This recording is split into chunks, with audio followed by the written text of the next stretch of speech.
Liam and Andrea had 4 children and were always short of money. So when Liam was offered to go to work far away to the north for a few months, he didn't even think twice. He promised to call as soon as he got there. Andrea was worried because she considered going somewhere unknown to be a risky business. But the family needed money, and the rotation-based work in the north was well paid. So Liam agreed.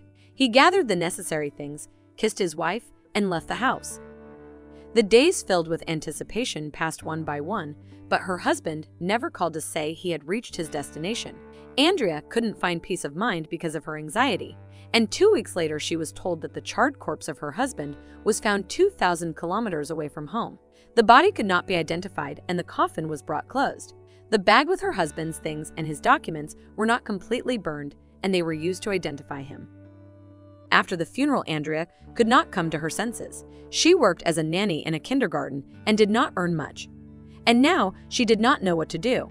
But the children were her happiness and the meaning of life, and she promised that she would do everything for them.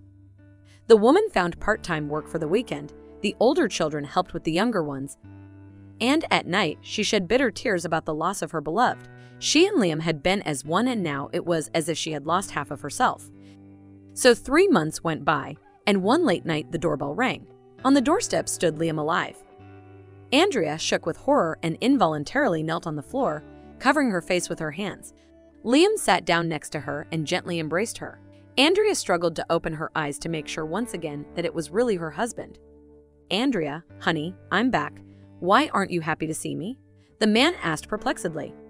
Only now she threw herself on his arms and burst into tears, resting against his shoulder. It turned out that Liam's bag of documents, money, and belongings had been stolen on the train. Only at the camp he was able to borrow some money and asked a man who was leaving to the mainland to call Liam's home and tell Andrea that all was well with him. But apparently that colleague either didn't call or couldn't get in touch with her. And Liam worked for 2.5 months on the watch, earned money, restored his documents, and now promised Andrea never to leave the family again, no matter what riches were promised for it.